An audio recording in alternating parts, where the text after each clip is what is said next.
And here we have Myris, the thief, in all his advanced Dungeons and Dragons 2nd edition glory.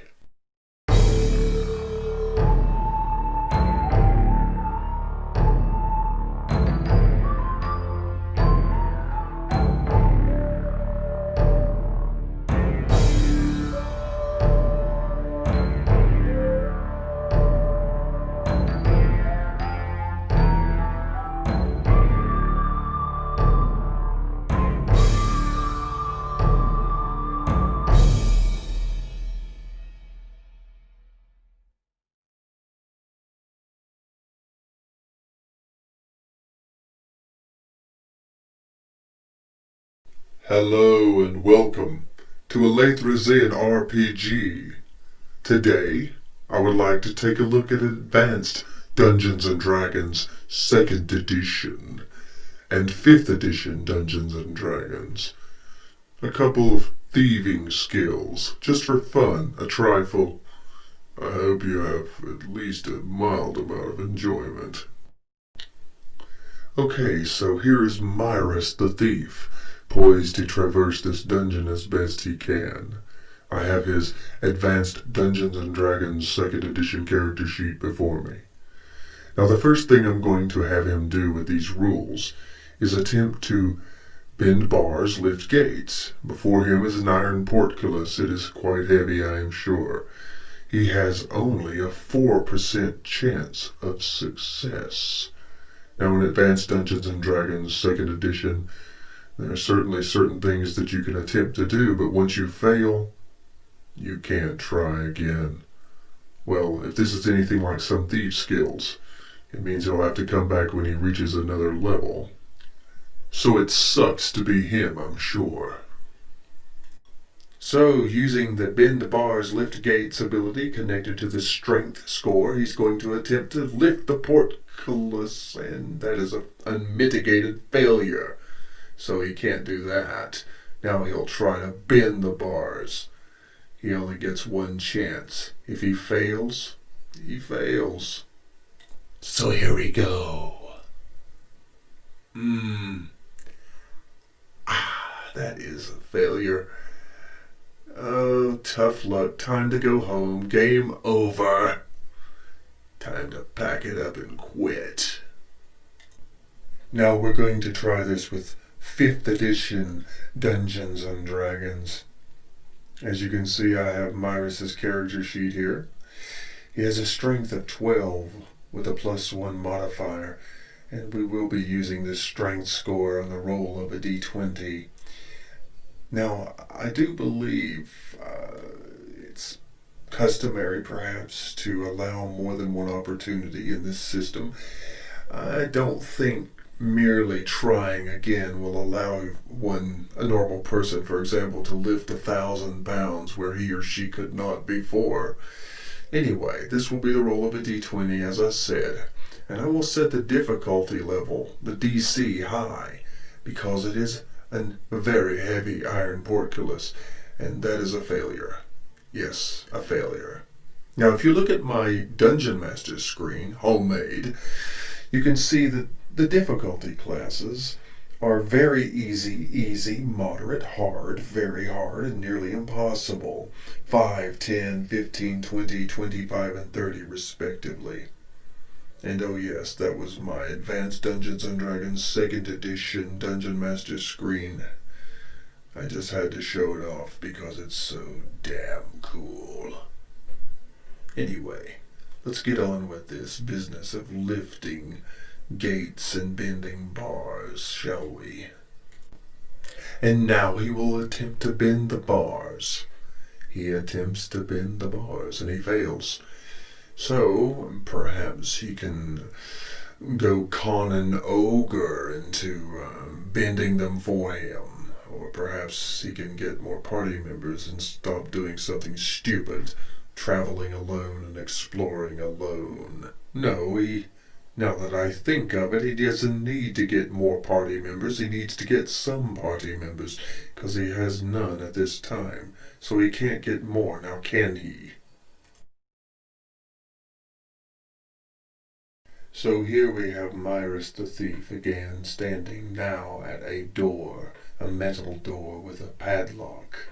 It is a good lock, and he must pick the lock to succeed.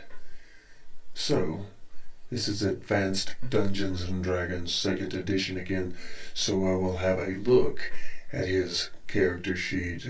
There are his non-weapon proficiencies. Yes, and over here are his thieving skills. He has a mere 20% chance to open a lock. And we'll be using percentile dice, of course. 1 chance. If he fails and has to wait till he achieves another level. Failure, but very close to success. Too bad, so sad. Time to give it up and go home, Myris the thief, the loser. Yeah, anyway. Now, let's see. Where do we go from here? So now we're back to 5th edition Dungeons and Dragons. Well, now, of course, in Advanced Dungeons and Dragons, one could adjust the difficulty by giving bonuses or penalties to the percentile score. Here in 5th edition Dungeons and Dragons, we'll be using the thieves' abilities, of course, and we will be also using the difficulty class. So it's dependent on his skill and the quality of the lock he's trying to defeat with his sleight of hand skill. He has a +5 modifier to add to the D20 roll, so that is what we shall be doing. It is a moderately pretty good okay lock, so we'll give it a DC of 15. Okay, so here we go. Success. And the door opens. Myris, the thief, advances forward and onward.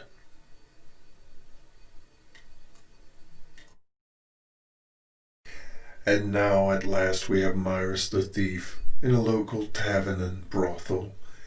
He wants to pickpocket the lawful good priest of the sun god that stands before him, enjoying a nice ale at that table.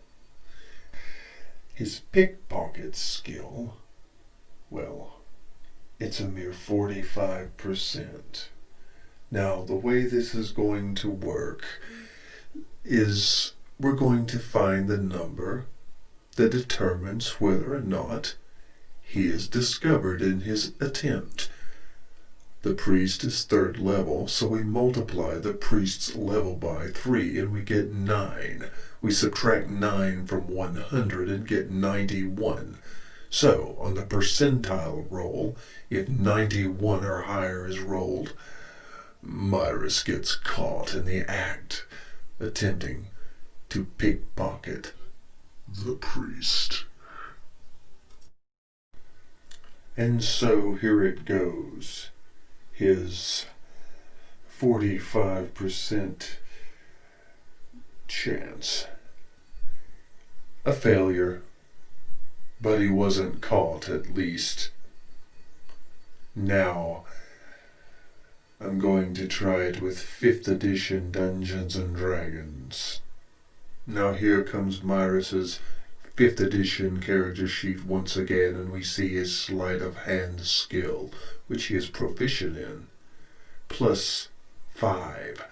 We will add this to the D20 roll. Now, to find out whether or not Myris the thief is discovered in his attempt to pickpocket the priest, we will rely on the priest's passive perception score 14.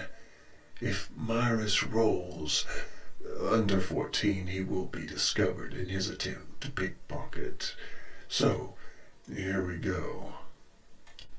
Do keep in mind that being discovered is one thing, but being able to pull it off is another, so it could be the case that, depending on where the priest's money is kept, the DC could be high or low. Perhaps the DC is only 12 to pickpocket, But remember, the passive perception of the priest is 14, so he could be successful and get caught, or he could be successful and not get caught. Did he succeed or fail? You decide. And now the two are adventuring together and, oh no, death from above. Green slime, corrosive, acidic green slime. Ugh. Anyway. And now that brings us to the conclusion, but first I have a question for the priest. Sun priest, what time is it? I don't know.